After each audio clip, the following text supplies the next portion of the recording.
Abre a sua Bíblia em 1 Pedro, capítulo 2, versículo de número 1 até o versículo número 10. É importante lermos a palavra de Deus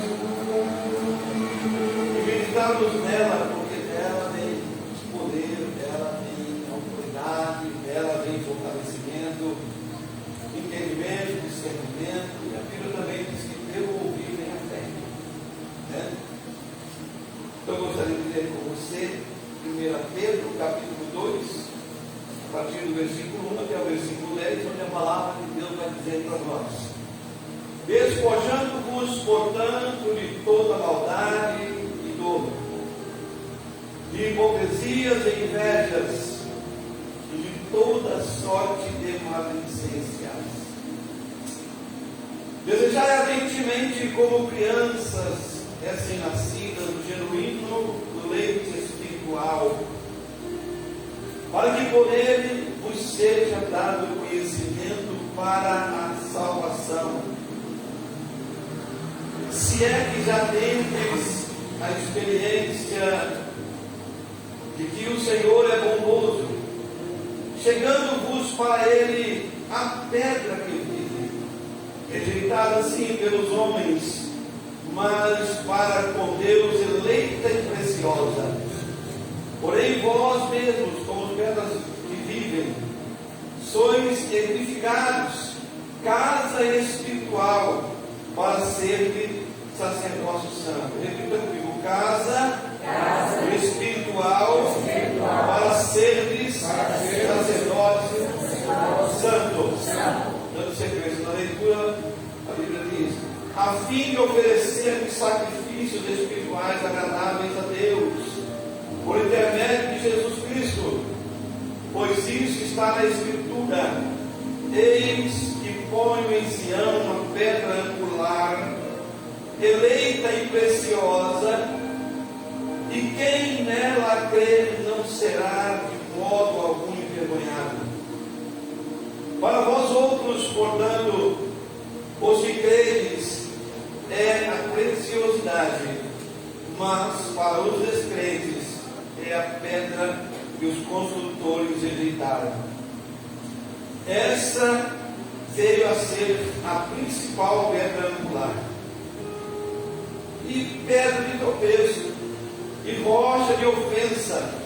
São esses os que tropeçam na palavra, sendo desobedientes para o que também foram postos. Vós, porém, sois raça eleita, sacerdócio real, nação santa, povo de propriedade exclusiva de Deus, a fim de proclamar as virtudes daquele que vos chamou das trevas para a sua maravilhosa luz. Pai, nós te agradecemos pela bênção de podermos ler e ouvir a tua palavra. Nós agradecemos ao Senhor pela oportunidade de hoje, ó Deus, compartilhar e compartilhar esse pão, que é a tua palavra viva. Assim, Deus, nós te agradecemos em nome de Jesus. Amém e amém. Esse texto aqui, ele não está colocado apenas para os pastores, mas ele está colocado para o povo de Deus. Independente se é pastor, presbítero, missionário, pastora, diácono, não. Desde aquele que aceitou a Cristo, aquele que desceu as águas do batismo, aquele que tomou uma decisão. Então ele entra claramente aqui no versículo 5, e aqui no versículo 5 ele já é chamado de casa espiritual. Aqui no versículo 5 ele é chamado de sacerdócio santo. No versículo número 9, essa mesma pessoa vem para a presença de Deus como raça eleita. Esse mesmo homem, essa mesma mulher, independente do cargo que ocupa no templo, na denominação, aqui no versículo 9 ele é tratado como sacerdócio real, nação santa, propriedade exclusiva de Deus. Olhando para partir do momento que começamos a caminhar com Cristo, começamos a caminhar com o Senhor nos coloca numa posição elevada. Se você pegar a palavra altar e for analisar, significa alto, posição alterada, elevada. Então essa pessoa já entra numa posição de altar. Essa pessoa já não é mais aquilo que o mundo acha que ela é, ou até mesmo aquilo que ela acha que ela é, porque diante de Deus agora ela é vista como uma pessoa muito melhor, muito mais conceituada, muito mais posicionada, uma pessoa diferenciada agora. E é muito interessante, irmão, porque, em primeiro lugar, versículo 1 que nós começamos a ler nessa noite, vai dizer para essa pessoa: olha, você tem que se despojar de algumas coisas. Uma vida de altar, do menor ao maior, é uma vida gloriosa, mas tem que se despojar de algumas coisas. Isso significa algumas renúncias que acontecem no nosso dia a dia. Mas no versículo 1 aqui, coloca uma pequena relação de coisas que eu e você, que a igreja tem que tirar do coração. O que é? A primeira delas está ali, a maldade. O coração do homem é influenciado pela carne, e a carne quer jogar maldade para dentro do teu coração. Se alguém te maltrata, você quer maltratar também. Se alguém te humilha, você quer humilhar também. Se alguém faz alguma coisa que você interpreta como algo mal, você quer fazer o mal também. E você precisa se lembrar que você é altar. E você é nação de Deus. Então você tem que tirar essa maldade. Às vezes acontece, irmãos, que nós precisamos pedir perdão para que essa maldade saia.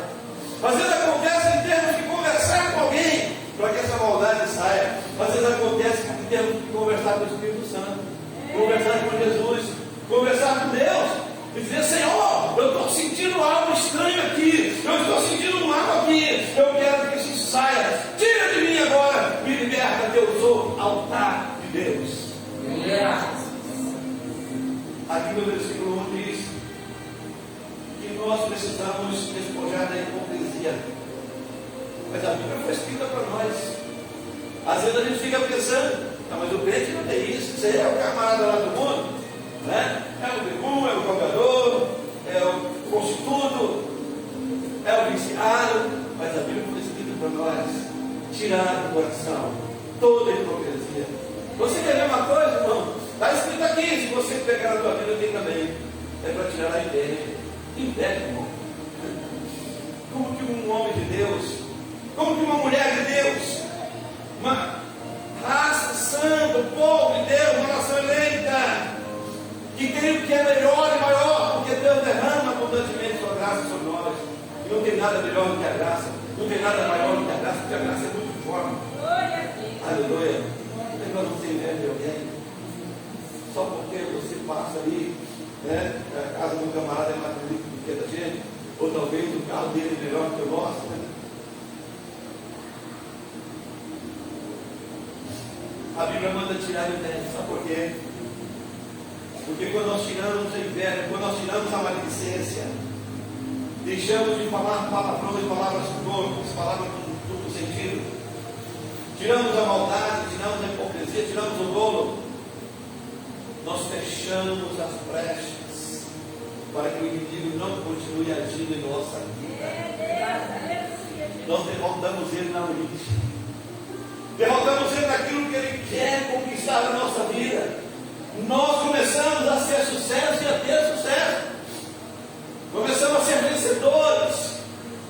Em segundo lugar, o texto vai dizer para nós que nós precisamos, como homens e mulheres que somos casa espiritual, nós precisamos ter um desejo ardente, como aquela criança que quer ser amamentada, com aquele primeiro leite da mãe. Está escrito aqui: o genuíno leite espiritual, para que por ele vos sejam dado crescimento para a salvação. Tem que ter um desejo para poder viver essas coisas, tem que ter um desejo para poder se libertar, tem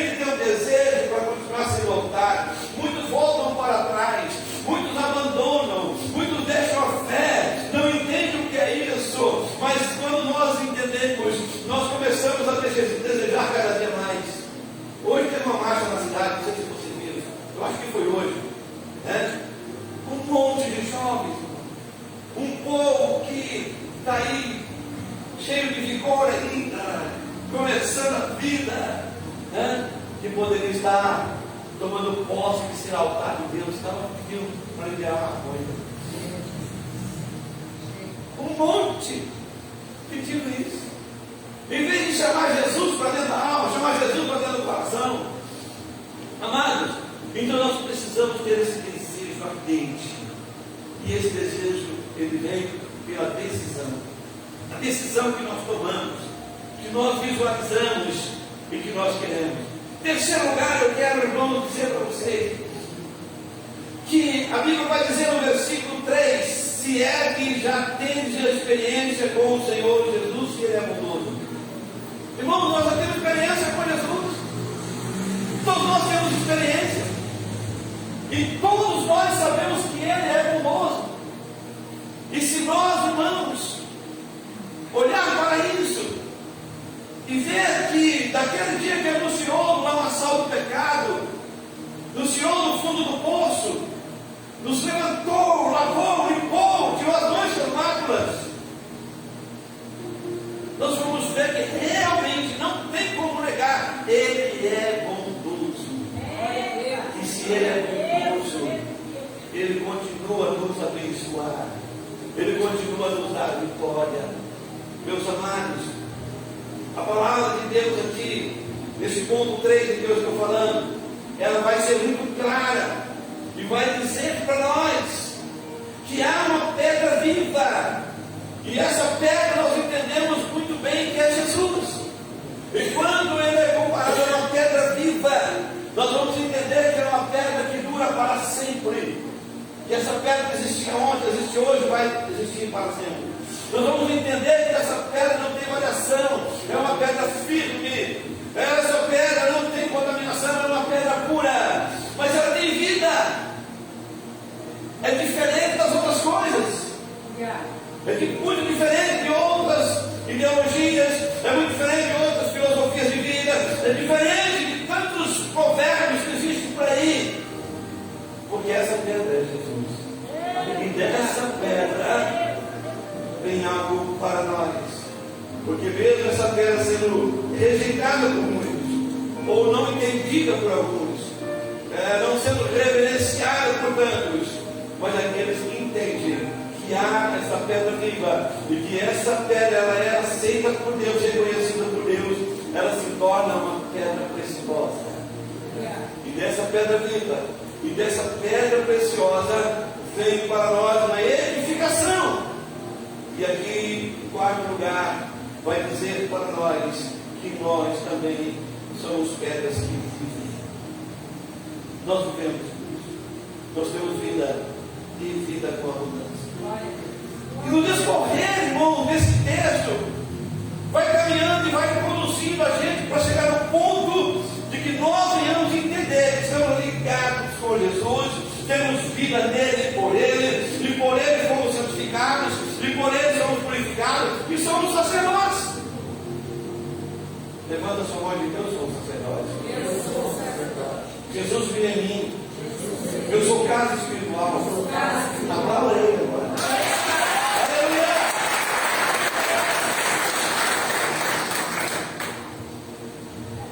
Todo sacerdote precisa entender que é altar. Pelo menos um pouquinho. Pelo menos um pouquinho. Quando você olha na Bíblia Sagrada, lá no comecinho, você vê dois homens entregando oferta, Abel e Caim. Eles estão em algum lugar. Eu não sei se está dentro da sua casa, em um lugar no campo. A Bíblia não relata isso. Muitos entendem que eles estavam em um altar, só que a Bíblia não fala a respeito disso. Ali não tem palavra que se revela como altar, mas eles entregavam suas ofertas. Deus olhava para Abel, olhava para suas ofertas, agradava o coração de Deus, e acontecia ali uma adoração. Eles adoravam a Deus daquela forma. Caim errou na condução da sua adoração, errou na condução da sua oferta, foi penalizado por Deus de uma forma simples, só que ele entendeu que aquilo era muito grande para ele suportar.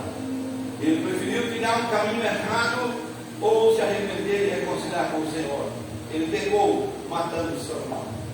Mas eu quero falar para a igreja que a primeira menção que a gente encontra a respeito de altar na Bíblia é quando termina o dilúvio e quando Noé sai da arca.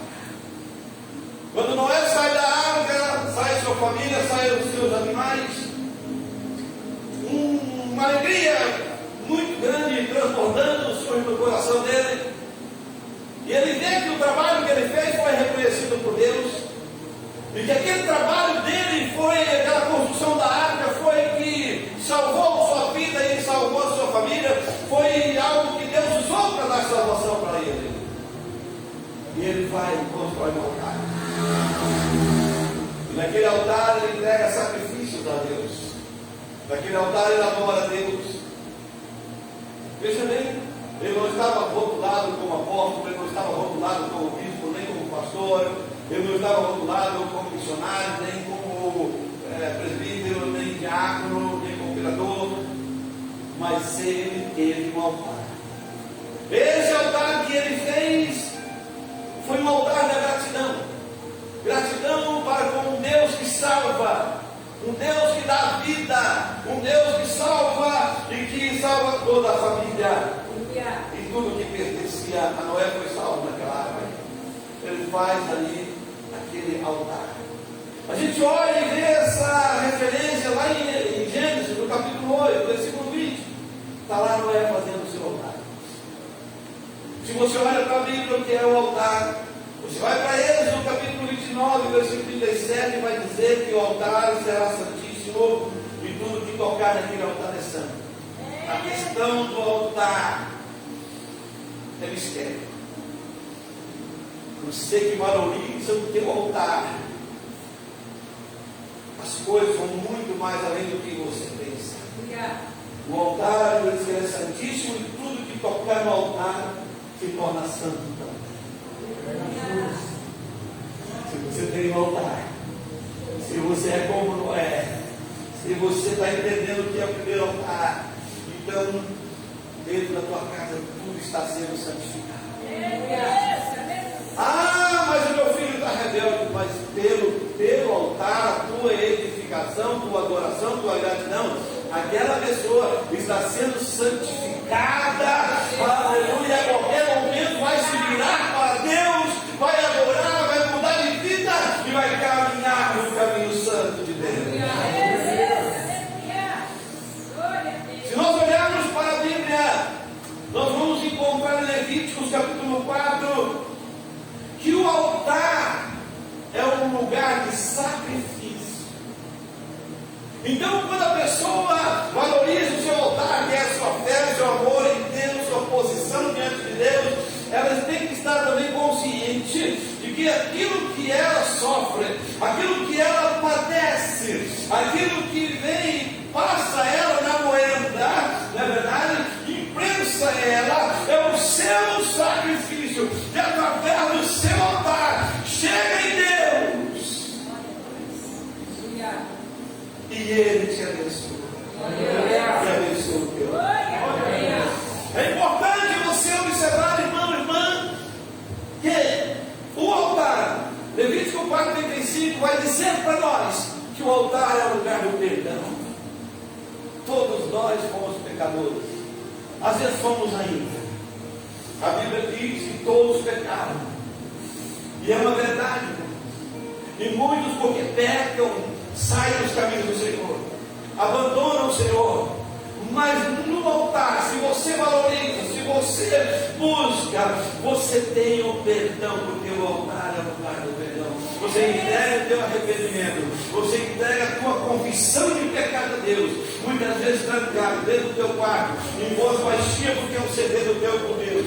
Ninguém pode ver, ninguém pode saber. Você não quer pecar mais, mas aquele pecado que você cometeu, você não pode contar também, porque as pessoas não estão preparadas para receber a tua confissão. Apesar de que a Bíblia manda confessar os seus pecados uns aos outros, para que sejam perdoados, e sarados, e curados. Mas, irmãos, muitas vezes o teu altar é ali que você recebe o seu pecado. O teu sacrifício é atividade, e Deus perdoando você. Se você quer isso, aplauda Deus essa noite e seja abençoado.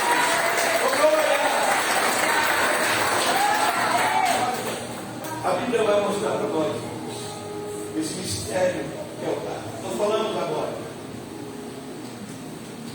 sobre Noé. Mas uma coisa interessante que existe vários tipos de altares. E quando nós olhamos para ele no capítulo 20, nós vamos encontrar um altar que Deus mandou fazer, e era um altar de terra. Um altar de terra. Foi ordenado ali que fizesse um altar de terra. Interessante que naquela época, talvez existiam nações que estavam fazendo altares aos seus deuses. Eu não tenho referência sobre isso, mas eu posso imaginar com a igreja. E talvez altares grandiosos, como hoje, se você for em algumas nações, né, você vai encontrar altares que é do tamanho de uma casa, com tantos adornos, né? Altares milenares que estão lá. Muito bem, mas aqui nós vemos Deus falando com o seu povo sobre um altar de terra. E quando a gente pensa nesse altar, você imagina, então, junto comigo, o povo de Deus, em algum lugar daquela época, desprovido de tantos recursos como tem hoje, e no meio de uma terra pura, de alguma forma usando as suas mãos para edificar um altar. E esse altar edificado por terra serve agora para eles entregarem ali o seu sacrifício. Vão queimar ali o holocausto, vão acender o fogo ali e vão deixar aquele fogo queimando a noite toda, com o sacrifício em cima. Pela manhã, o sacrifício está queimado, mas o fogo ainda está aceso. Não pode deixar o fogo apagar, mas tem que tirar a cinza. Muito bem, só que vamos partir do pensamento que viesse uma chuva naquela noite, ou que desse um vendaval muito forte, alguma coisa que pudesse colocar aquele altar em risco, ou que por algum motivo o fogo se apagasse e lá pela madrugada alguns animais do campo viessem mexer naquele altar. Então aquele altar era um altar momentâneo. Eles eram nômades, faziam aquele altar, trabalhavam adorando a Deus naquele altar, entregavam ali seu sacrifício, mas logo vinha o tempo de mudar e aquele altar ficava para trás, e eles iam ter que edificar um novo altar.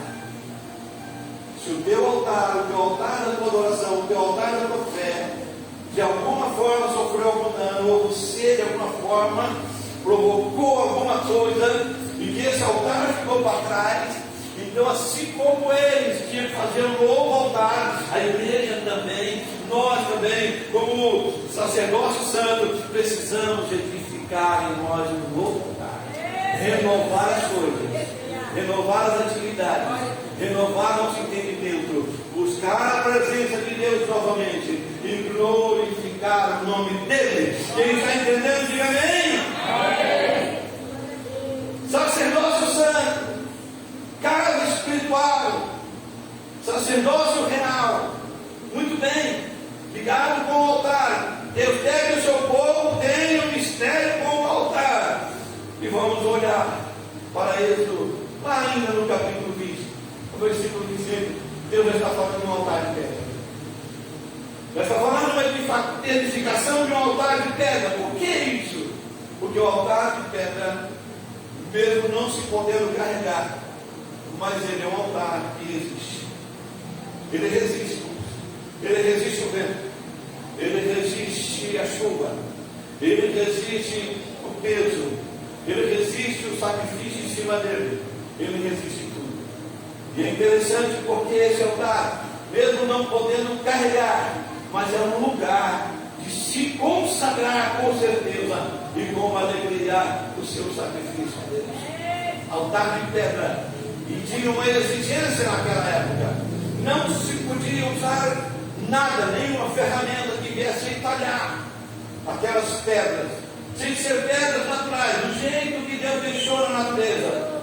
Tinha que pegar aquelas pedras, usar seu entendimento, sua sabedoria e edificar um altar. Não é o outro que vai edificar o seu altar, irmão. Não é o outro que vai lapidar o seu altar.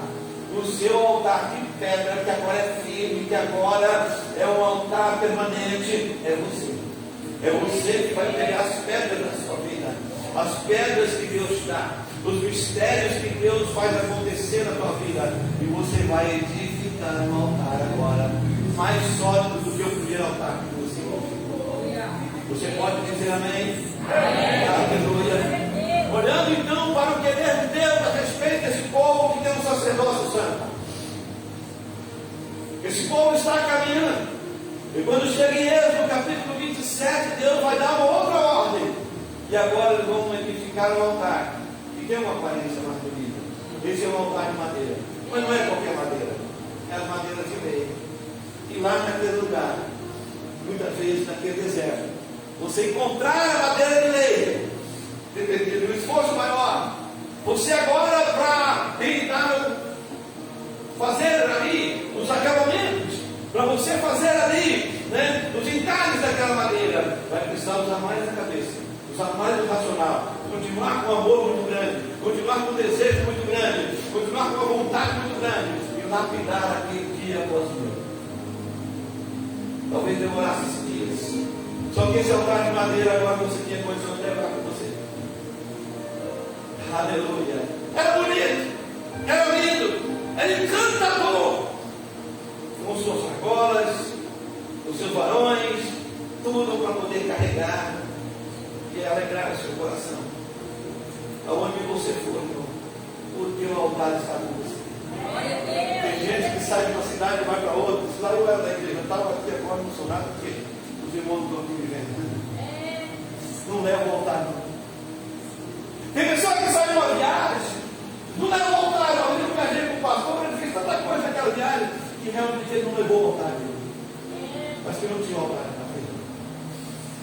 Interessante, irmãos, que nós precisamos levar isso de Deus na nossa vida.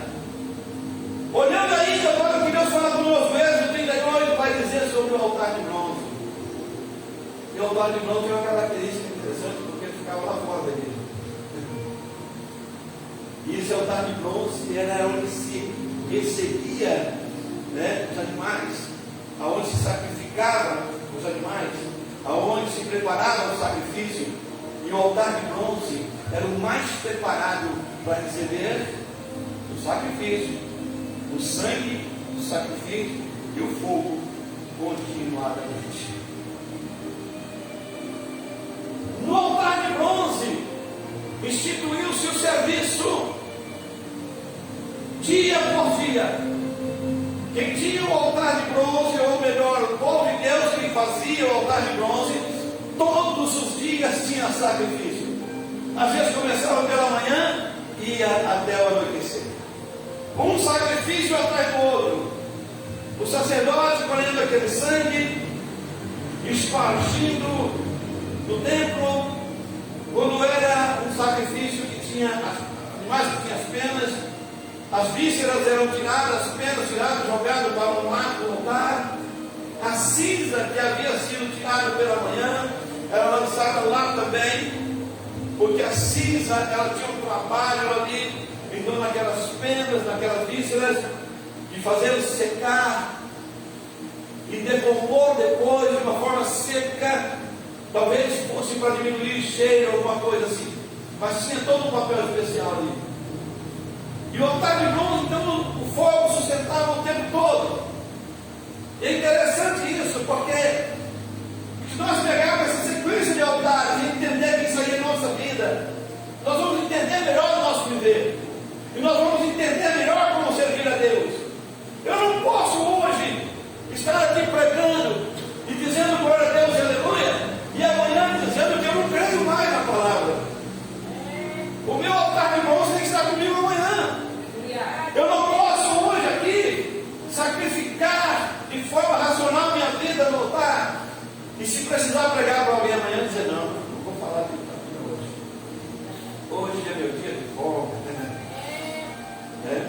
Nós não temos isso, irmãos. O altar de bronze é serviço todos os dias. Mas interessante, irmãos, que na sequência disso aí, nós vamos encontrar um pouquinho mais na frente. Deus pedindo um altar de ouro. E aí fica muito sério.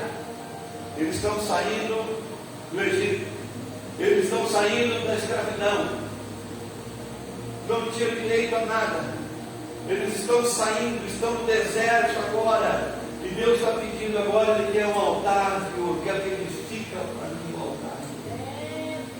O altar de ouro vai ser a mesma coisa. Vai ser o lugar da gratidão a Deus. O altar de ouro vai ser o lugar da entrega do sacrifício. O altar de ouro vai ser o lugar onde nós vamos receber o perdão. O altar de ouro vai ser o lugar onde vai haver o sangue do sacrifício. Aonde o fogo vai queimar continuamente. Aonde pela manhã nós, como sacerdócio do Senhor, vamos vir puxar a gaveta e tirar a cinza e jogar fora. E se entendermos, nós vamos ver que no altar, puramente no altar, essa cinza já não tinha mais papel a cumprir. Ela poderia cumprir lá fora, mas aqui não.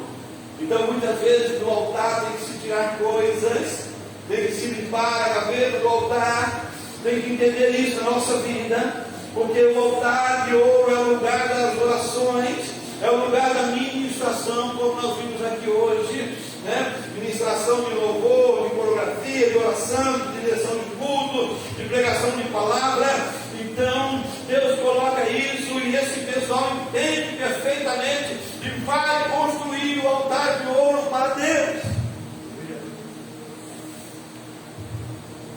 E aí Deus vem, e Deus visita agora eles, como sempre visitou, mas agora de uma forma diferenciada.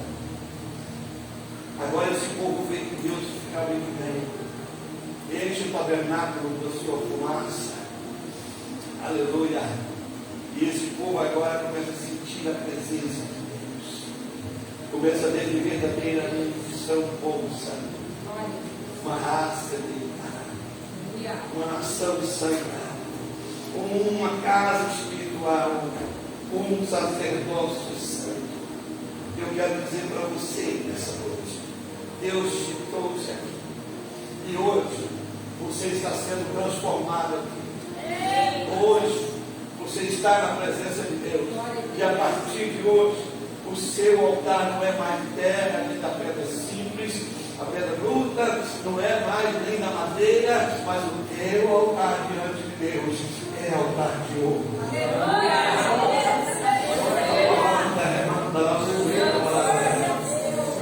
Deus olha para você, Ele te vê brilhando, Ele te vê reluzindo luzes, Ele te vê com o fogo do altar aceso, que não se apaga, e Ele vê que você é a pessoa que cuida do altar, que tira a cinza do altar, que não deixa o altar transbordando a cinza, porque a cinza apaga a brasa, você limpa e deixa a brasa viva diante de Deus.